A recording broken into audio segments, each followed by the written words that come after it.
There is a version of World War I that most people carry in their heads. It involves mud and courage, poets dying young, generals making tragic mistakes, and a generation lost to a war that should never have happened. That version is not wrong exactly, but it is incomplete in a way that matters. The incompleteness is not accidental. It was built into the war from the beginning, constructed piece by governments, military institutions, newspapers, and eventually by the collective decision of survivors to stop talking about certain things. What those things were, and what happened when the machinery of modern industrial war pressed itself against millions of human bodies and minds, is what this narration is about. This is not a story about heroism. It is not a story about tragedy in the literary sense either, where suffering has shape and meaning and leads somewhere. This is a story about systems, about what happens when bureaucracies develop efficient methods for processing human expenditure on a scale that had never existed before, about how the practices invented inside that war did not die when the guns fell silent in November 1918. They moved. They migrated into peacetime institutions, into medicine, into labor management, into government policy, into the language people used to describe other people. They became ordinary. They became so ordinary that most people living inside their inheritance today do not recognize them as products of that war at all. We are going to move through 18 of these practices, not as a list, not with fanfare or chapter breaks. Just one after another, the way they actually existed inside the war itself, pressed together, overlapping, feeding into each other in the way that industrial systems always do. The first thing to understand about the Western Front is that it was not a battle. A battle has a beginning and an end. The Western Front was a condition. It stretched approximately 470 miles from the Belgian coast on the North Sea down through Belgium and northeastern France to the Swiss border. Along that line, beginning in late 1914 and persisting with almost no fundamental change until 1918, millions of men lived in a system of trenches, dugouts, communication lines, and support positions that constituted something closer to an underground city than a military formation. The trench system on both sides was enormous. The British alone dug an estimated 25,000 miles of trenches over the course of the war. That is enough to circle the Earth at the equator.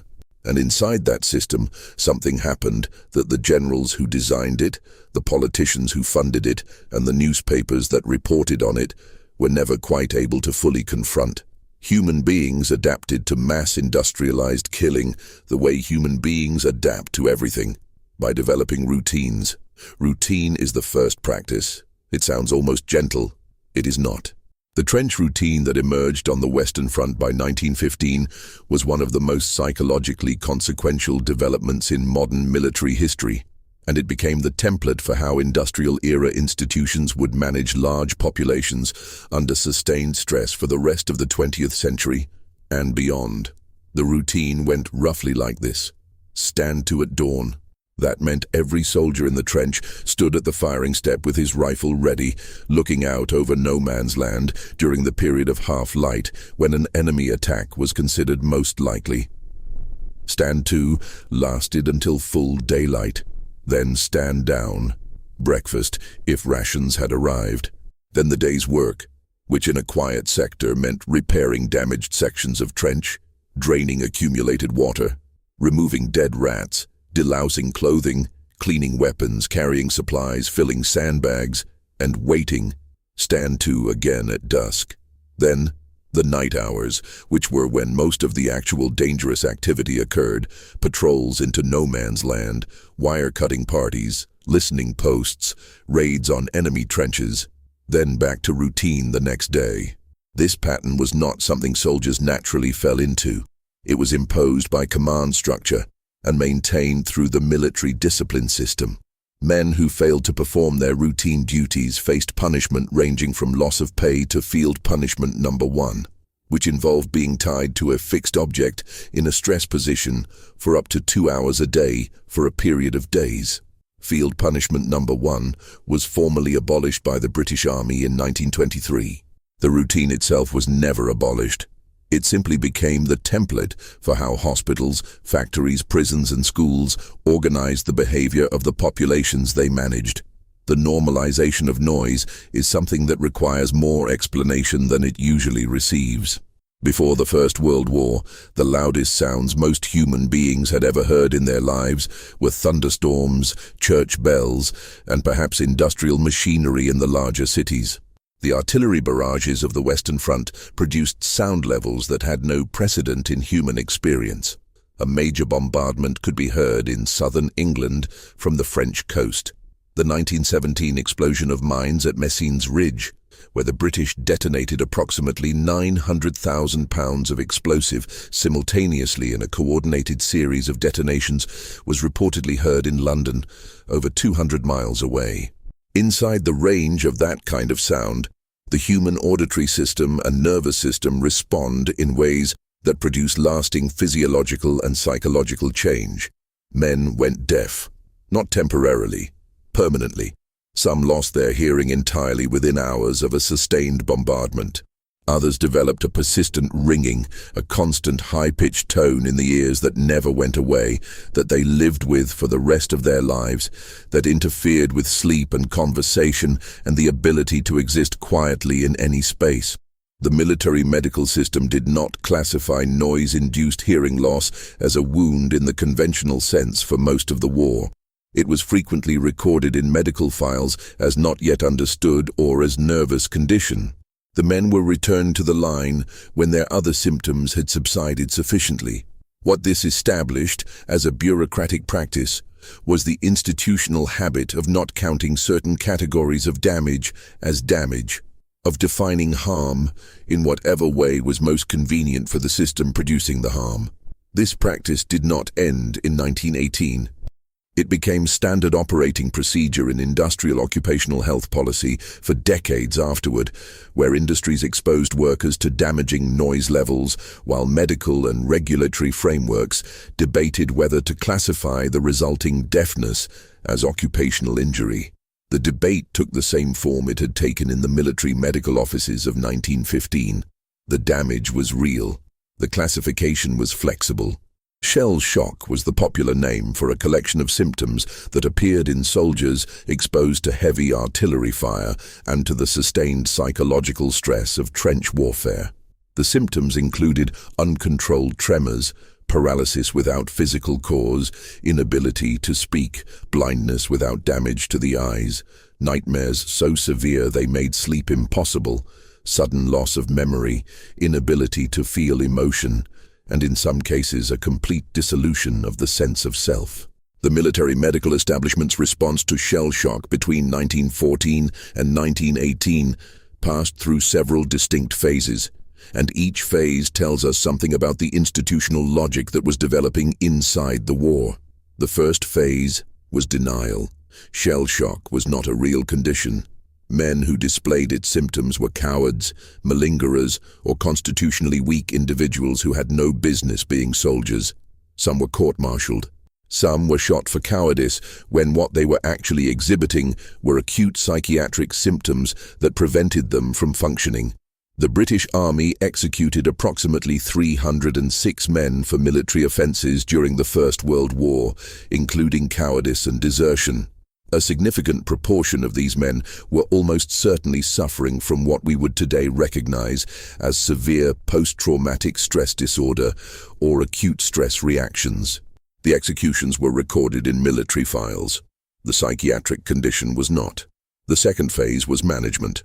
As the number of men displaying shell shock symptoms grew to the point where it could no longer be ignored or simply shot away, the military medical establishment developed treatment protocols.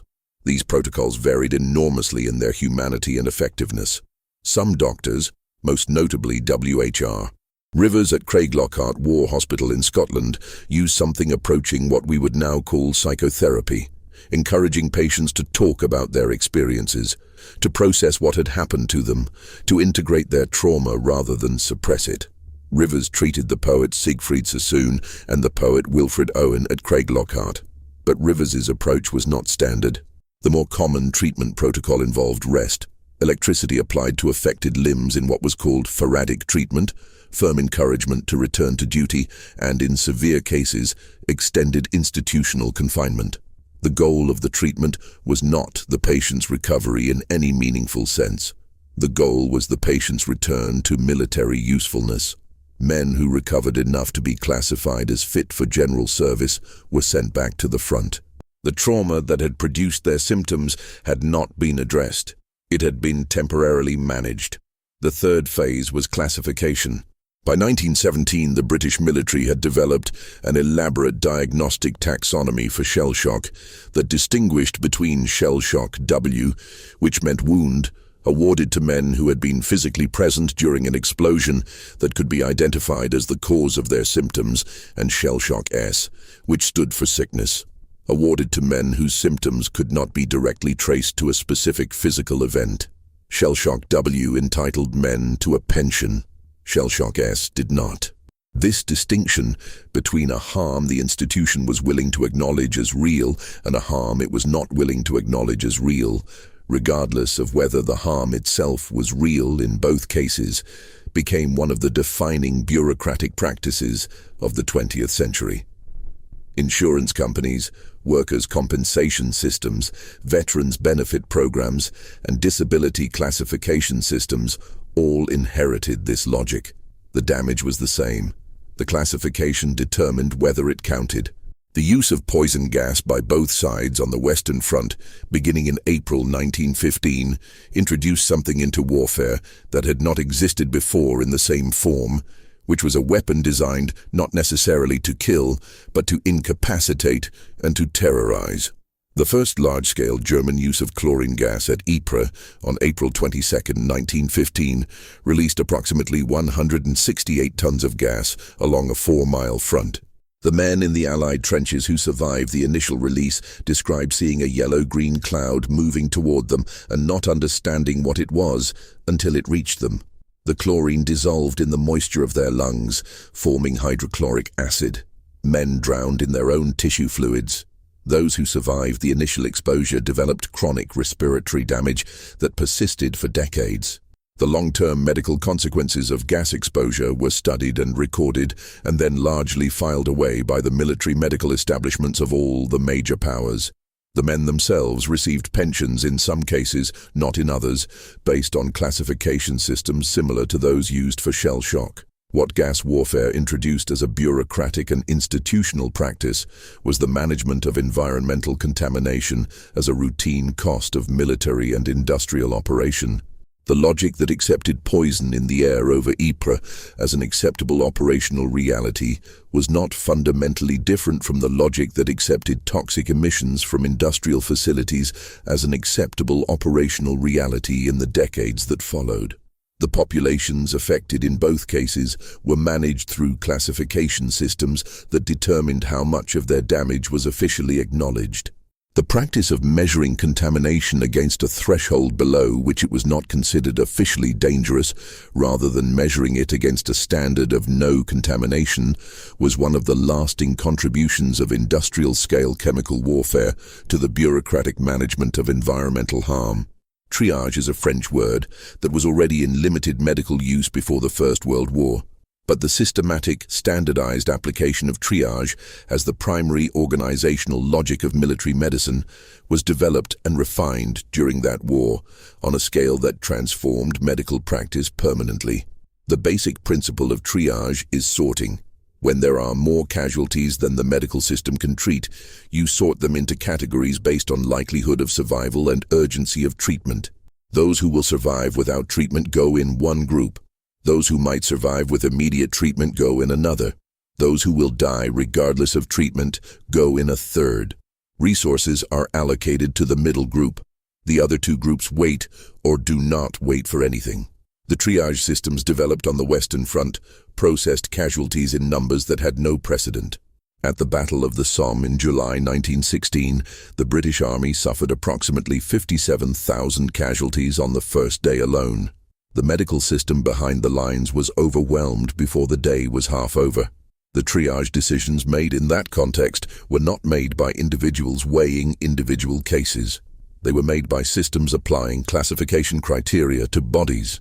A man's chance of receiving medical attention depended on where he fell on the casualty scale, how quickly stretcher bearers could reach him, whether the field dressing station behind his sector was functional or itself under fire, and what category the receiving medical officer assigned him in the seconds available for assessment.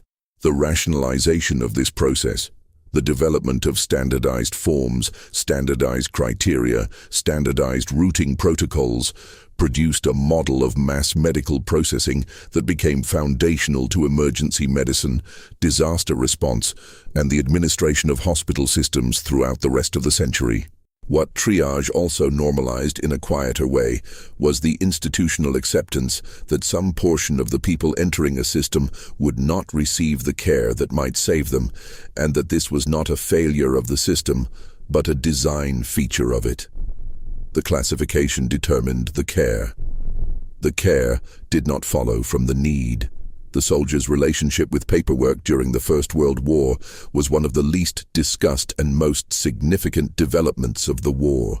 Before 1914, military record-keeping existed, but it was not the dominant feature of military experience. By 1916, every major army on the Western Front had developed bureaucratic systems of documentation so elaborate that a soldier's life, death, wounding, punishment, medical treatment, leave, pay, and equipment issue were all recorded on standardized forms that passed through channels and were filed in archives. The British Army alone produced millions of documents during the war.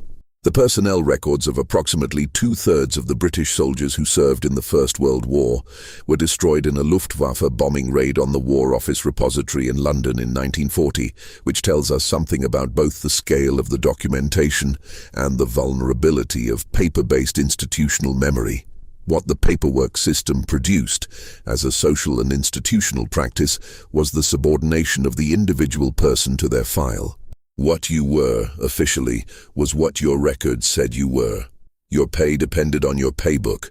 Your pension, if you were entitled to one, depended on your medical records.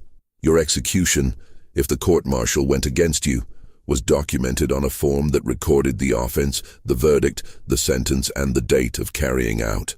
The man himself was secondary to the documentation of the man. This inversion, where the record becomes more real than the person it represents, became one of the defining features of 20th century bureaucratic life. Social security systems, credit systems, medical record systems, immigration documentation systems all operate on the same principle. Your official existence is your file. What is not in the file did not happen in any way the system can process. The industrialization of food production and distribution was accelerated significantly by the demands of feeding armies on the Western Front. The British Army by 1916 was feeding approximately 2 million men in France and Belgium. The logistics of this operation required the development of standardized ration systems, large-scale food processing and preservation, mechanized distribution networks, and quality control processes that were entirely new. The bully beef, hardtack biscuits, and tea that constituted the core of the British soldiers' ration were not chosen for palatability. They were chosen for caloric density, shelf stability, ease of transport, and resistance to the specific environmental conditions of the Western Front, which meant dampness, cold, and the impossibility of cooking under fire.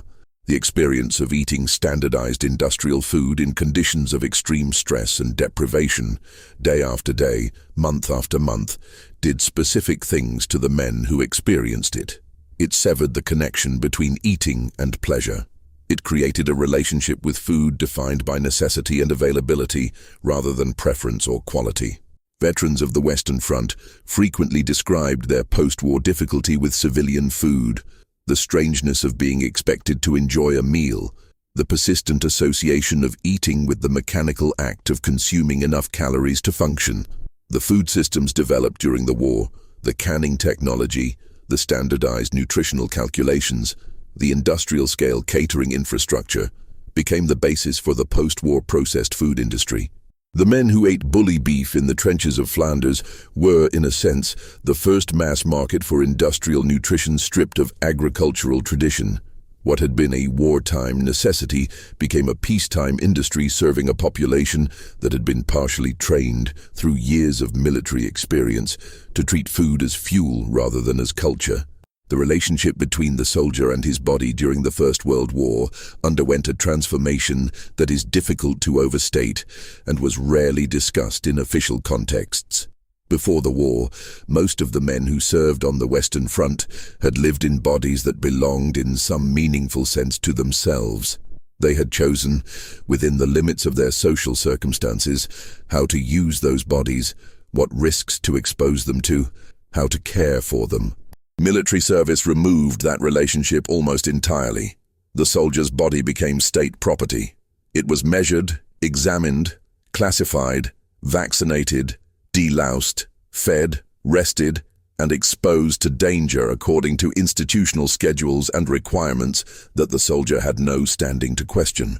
The medical examinations at enlistment were cursory and designed to filter out the most obviously unusable, not to protect the men being examined.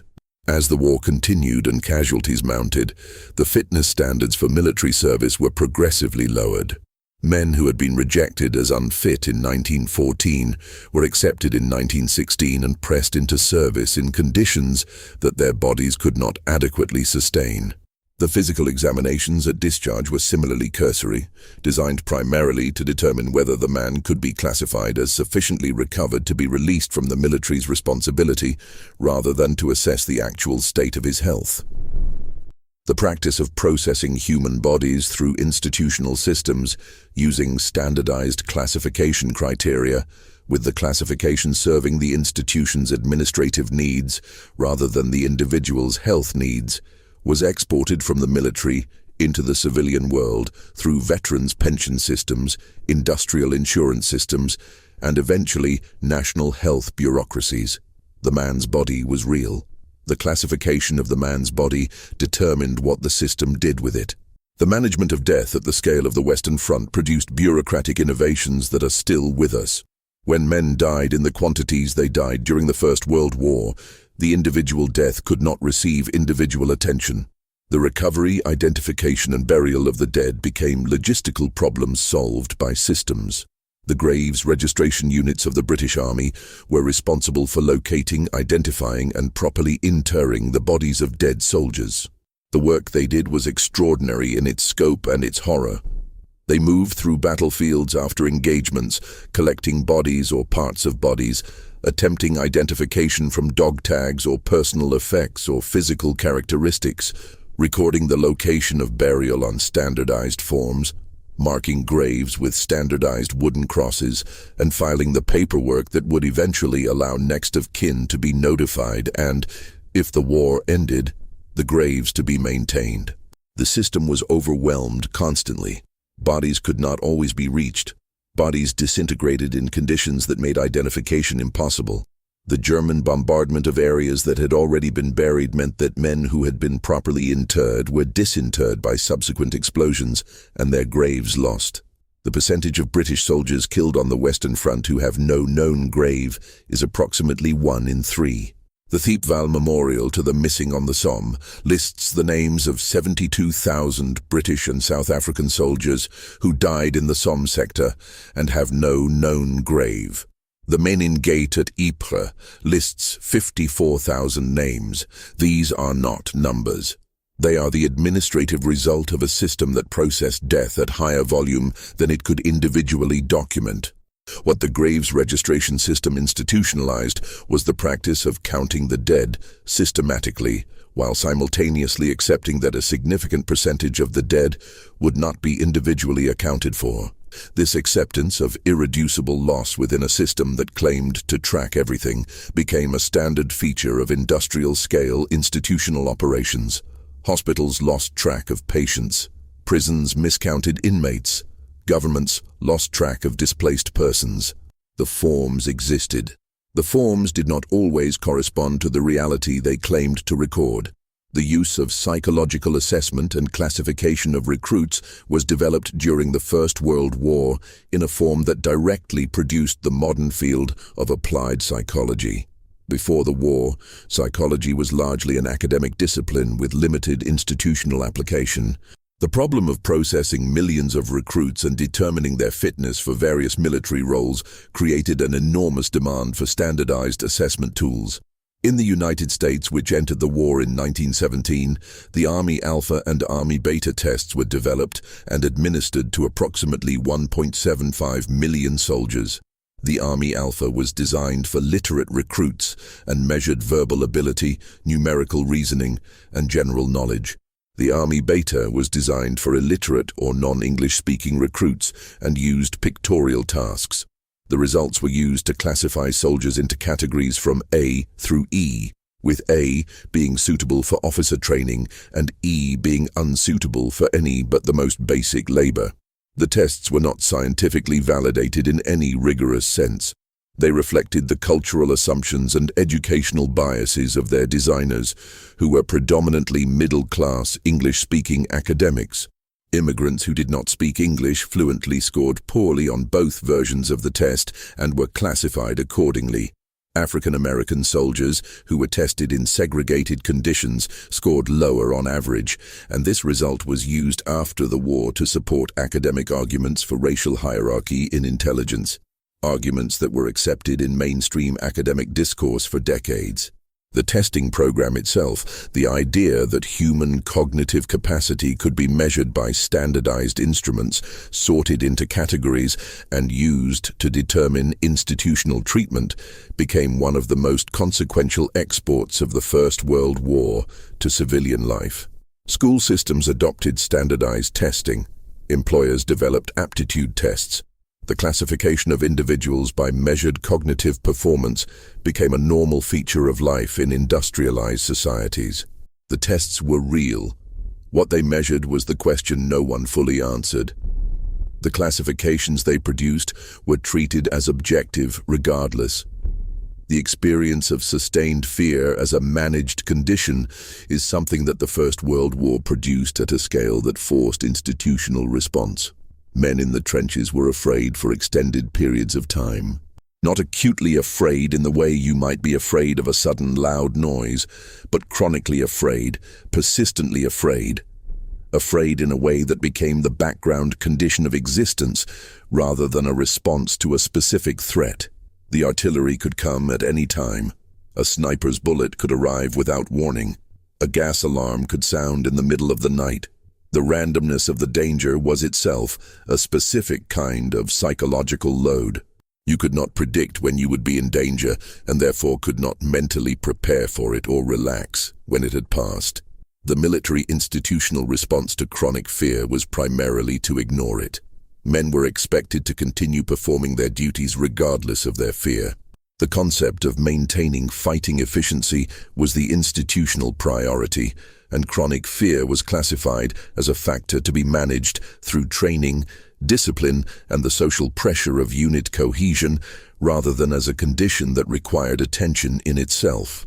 What this produced, as a management practice, was the expectation that individuals performing high-stress functions would absorb that stress privately, without institutional acknowledgement, and continue to perform.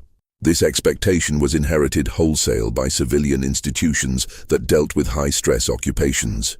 First responders, medical workers, soldiers in all subsequent conflicts, and workers in a range of high-pressure environments were managed according to the same basic principle. The stress was real.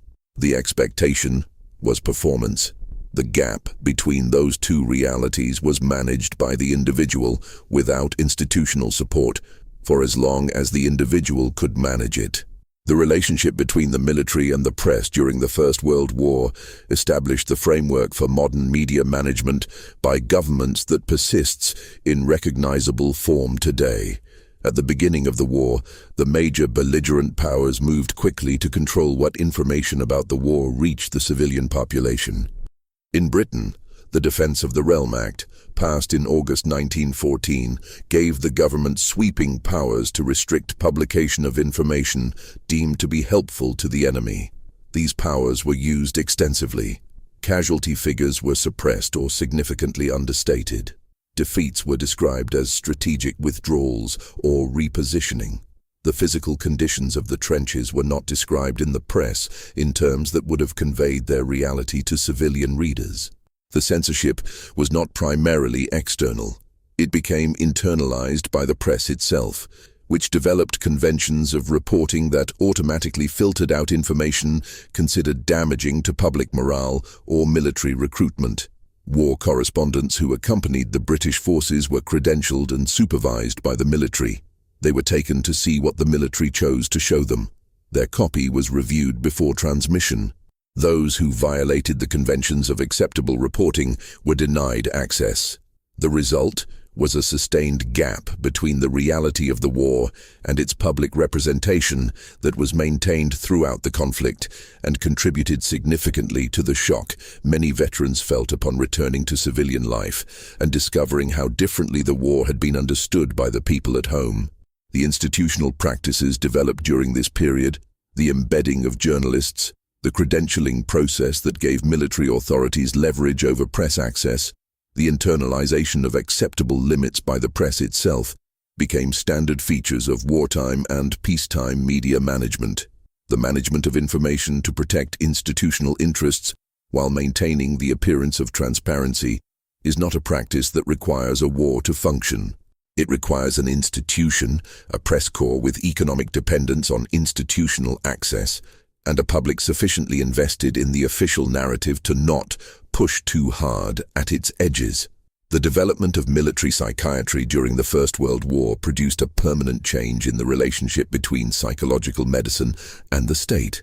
Before 1914, psychiatry was primarily an institutional discipline concerned with the classification and long-term management of the severely mentally ill in asylum settings. The war created a mass population of acutely psychiatrically affected individuals who were not permanently or severely mentally ill in the traditional sense, but who were temporarily or lastingly altered by their experience in ways that produced symptoms requiring medical response. The sheer number of these cases forced the development of new diagnostic categories, new treatment approaches, and new institutional frameworks for managing psychiatric conditions in people who were otherwise functional members of society. The forward psychiatry concept, treating psychiatric casualties as close to the front as possible to enable return to duty, was developed during this war and reflected the military's primary interest in psychiatric treatment as a means of maintaining fighting strength rather than as an end in itself. The treatment goal was function, not wellness. A man who could perform his military duties was considered treated, whether or not the underlying psychological damage had been addressed. The soldier who could stand at the firing step without obvious tremor was classified as fit regardless of what he was experiencing internally. This functional definition of mental health, the idea that you were mentally healthy if you could perform the required tasks rather than if you were actually well in a broader sense, was exported from military psychiatry into civilian psychiatric and occupational health frameworks. The question institutional systems learned to ask was not whether a person was suffering, but whether they were functional. If they were functional, the system had no further obligation to them. The suffering that existed beneath the threshold of visible dysfunction was not the system's problem. The transformation of women's social and economic roles during the First World War is one of the most documented consequences of the conflict, but the specific institutional mechanisms through which that transformation occurred are less often described. The removal of approximately 2/3 of the male workforce from Britain's industrial economy through conscription and voluntary enlistment created an urgent practical problem. The factories producing munitions, the transport systems moving goods, the agricultural systems producing food, the hospitals treating casualties, could not function without workers. Women were recruited into these roles on a scale and in occupations that would have been unimaginable 4 years earlier. By 1917, there were approximately 800,000 women employed in munitions production in Britain alone. The conditions in which they worked were frequently dangerous. The handling of trinitrotoluene, the explosive compound used in artillery shells, caused a yellowing of the skin that gave munitions workers the nickname "canary girls." The toxic exposure produced liver damage, menstrual irregularities, and in some cases, death. The women were aware of the risks. They were not always informed of them clearly by their employers. The pay was better than domestic service or textile work, which were the alternatives for many women. The institutional framework that managed women's wartime labor was explicitly designed as temporary. Women were recruited into roles described as for the duration, meaning the duration of the war, with explicit understanding that they would return to domestic or traditional female occupational roles when men returned. In some industries, formal agreements between employers and trade unions specified that women workers would be dismissed when male workers returned. This did not happen cleanly or completely. The experience of industrial employment changed women's expectations and created social and economic pressures that the institutions designed to contain them could not entirely manage. The category for the duration became one of the contested boundaries of post-war social reorganization. What the wartime management of female labor established as institutional practice was the use of women as a reserve labor force to be activated when needed and returned to an assumed domestic baseline when the crisis passed, a practice that shaped occupational policy and wage structures for decades after the war. The management of colonial and non-white soldiers within the British and French armies during the First World War reveals an institutional logic that was explicit in the documents of the period and has been largely absent from popular historical accounts of the war. Both Britain and France used soldiers recruited from their colonial territories on the Western Front and in other theaters. France deployed Senegalese, Moroccan, Algerian, and Indochinese troops. Britain used Indian Army units extensively, as well as soldiers from the West Indies, Canada, Australia, New Zealand, and South Africa. The treatment of these soldiers by the institutional military system was determined in significant part by their racial classification as understood by the European military establishments that commanded them. Indian Army soldiers on the Western Front were generally treated comparably to British soldiers in terms of rations, medical care, and tactical deployment, though the command hierarchy remained almost entirely British. West Indian soldiers in the British West Indies Regiment were used primarily as labour battalions rather than combat units for much of the war, reflecting institutional assumptions about the military capacity and appropriate role of black soldiers. When West Indian soldiers protested their conditions and pay in what became known as the Taranto Mutiny of 1918, the British military response was disciplinary rather than corrective. The formal documentation of these events was classified and remained suppressed in British archives for decades. The use of classification systems to manage racially differentiated treatment within nominally unified institutions and the suppression of documentation recording that differentiation was one of the more durable institutional practices produced by the war. Colonial soldiers who had served in the war and returned to their home territories carried with them an experience of having performed the same functions as European soldiers while being treated institutionally as categorically different. This experience was one of the seeds of the independence movements that reshaped the colonial world in the decades following the war. The development of the modern pension and veterans benefit system during and after the First World War established the framework through which industrial states would manage obligations to citizens damaged in state service for the rest of the century. Before the war, pensions for disabled soldiers existed in various forms, but they were generally modest, administratively simple, and applied to small numbers of men. The scale of disability produced by the First World War required a completely new institutional architecture. In Britain, the Ministry of Pensions was established in 1916 to manage the rapidly growing caseload of disabled soldiers and their dependents. By 1921, the ministry was managing the cases of approximately 1.1 million disabled men and the dependents of approximately 192,000 men killed. The administrative challenge this represented was genuinely enormous. The institutional response was classification. Every man's disability was assessed against a standardized scale and given a percentage rating that determined his pension entitlement. A man assessed at 100% disabled received a full pension. A man assessed at 20% disabled received a pension equivalent to 20% of the full rate. The assessment process was conducted by medical boards that saw large numbers of cases rapidly and applied the classification criteria with varying degrees of accuracy and sympathy. Men who contested their classification could appeal, but the appeals process was itself administered by the same institutional framework that had produced the original classification. The practice of assigning percentage values to human disability and calculating benefit entitlement from those percentages became the standard framework for workers' compensation systems, social security disability programs, and insurance systems throughout the developed world.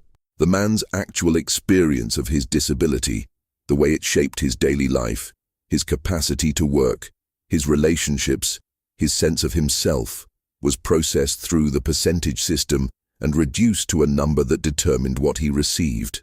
The number was a management tool. What it measured was contested from the moment the system was designed. The use of propaganda as a systematic government activity, coordinated across multiple media platforms, tested against public response, and refined based on what worked, was developed during the First World War to a degree of sophistication that constituted a qualitative change from anything that had existed before. All major belligerent powers developed propaganda organizations. Britain's included the Parliamentary Recruiting Committee, which produced an enormous volume of posters, pamphlets, and other materials designed to encourage enlistment and sustain civilian support for the war. The War Propaganda Bureau, known as Wellington House, produced material for foreign consumption, including books, pamphlets, and press articles designed to influence opinion in neutral countries, particularly the United States. The organization and methods developed by these bodies, including the systematic identification of target audiences, the crafting of messages designed to appeal to specific emotional responses, the use of atrocity stories selected and amplified to produce particular effects in particular audiences, and the suppression of information that contradicted the desired narrative were studied after the war by the people who had worked on them, by academic researchers, and by advertising professionals who recognized their commercial applicability. Edward Bernays, who had worked on American wartime propaganda efforts and whose uncle was Sigmund Freud, published a book in 1928 called Propaganda, which explicitly applied the lessons of wartime mass psychological influence to peacetime commercial and political persuasion. The practice of systematically shaping public belief through coordinated messaging across multiple channels, using emotional rather than rational appeals, targeting specific demographic groups with specifically tailored messages, and maintaining a gap between the true state of affairs and the public representation of that state of affairs was not invented by the First World War, but it was industrialized by the First World War, and its industrialized form was what was inherited by the rest of the century. The management of time and the restructuring of daily life around institutional schedules rather than around natural rhythms or individual preference was intensified by the First World War in ways that persisted long after the armistice. The synchronization required by coordinated military operations on the scale of the Western Front demanded a standardization of time that was new. All watches and clocks in a military sector had to show the same time. Orders specifying an attack at 0 hour meant the same moment for every unit involved across miles of front. The logistics of moving millions of men and vast quantities of material by railway required synchronized schedules that were coordinated across entire national systems. Britain adopted Greenwich Mean Time as a national standard and made its observance compulsory. The introduction of British Summertime, the practice of advancing clocks by 1 hour in the summer to extend daylight working hours, was introduced during the First World War in 1916, specifically to maximize productive hours under wartime conditions. The management of soldiers' time within the military system was total. There was no moment in a soldier's day that was not owned by the institution. Rest periods, meals, training, duties, leave, all existed within institutional schedules that the individual could not alter. The experience of having one's time entirely managed by an external institution and of organizing one's internal life around externally imposed schedules rather than internal rhythms was one of the most widely shared experiences of the war. When men returned to civilian life, they entered a world that had also, during the war, moved significantly toward more total institutional management of working time. The 8-hour working day was one of the reforms that emerged in the immediate post-war period, partly as a political response to labor movements, but also reflecting a post-war social expectation that working time would be formally defined and regulated rather than determined by custom or negotiation. The industrial management of human time, down to the minute, with productivity measured against time units and time spent outside institutional schedules treated as leisure rather than as life, was a product of industrial war translated into industrial peace. The final practice to consider in this narration is perhaps the most abstract and the most pervasive, which is the normalization of statistical thinking as the primary framework through which institutions understood and managed human populations. Before the First World War, statistics existed and were used by governments and scientists. But the scale and urgency of the war required the application of statistical thinking to every aspect of military and industrial operation in a way that produced a permanent shift in how large institutions understood the populations they managed. Casualties were counted and analyzed statistically to assess the effectiveness of different tactical approaches. Shell production was measured statistically against consumption rates and projected against planned offensive schedules. The nutritional requirements of soldiers were calculated statistically and used to design ration systems. The rate of progression of certain diseases through military populations was tracked statistically to allow predictive modeling of future medical caseloads. Pension costs were projected statistically based on age of disability onset and expected lifespan. The statistical analysis of human experience during the war was not designed to understand that experience in any human sense. It was designed to manage it, to predict it, to optimize it. The man whose death appeared as a data point in a casualty analysis was not present in the analysis as a person, he was present as a unit. His death was real. The analysis that counted it was real. The gap between those two realities, between the person and the unit, between the experience and the data point, was not a problem the statistical framework was designed to address. It was a gap the statistical framework was designed to make administratively irrelevant. The practices of counting, measuring, categorizing, and projecting human experience through statistical models became the standard operating logic of the institutions that emerged from the war and administered the rest of the century. The man in the trench was eventually everyone managed by those institutions. The statistical frame that processed his death was eventually the frame through which those institutions understood everyone they touched. By November 11, 1918, approximately 17 million people had died as a result of the First World War, military and civilian combined. A further 20 to 50 million would die in the influenza pandemic that moved through the war-weakened populations of Europe and the rest of the world between 1918 and 1920. A pandemic that spread with particular speed and lethality through the concentrations of men created by the war and through the movement of demobilizing soldiers carrying the virus back to civilian populations. The armistice ended the fighting. It did not end the dying. The pension systems continued processing cases. The hospitals continued treating men whose wounds would never fully heal. The classification boards continued assessing percentage disability. The graves registration units continued their work in France and Belgium, identifying and reinterring remains that had been missed or displaced. The files continued to accumulate in government archives. The forms continued to be filled out, signed, filed, and eventually lost or destroyed or simply left unread in boxes in rooms where no one ever went anymore. The war had not ended. It had been institutionalized.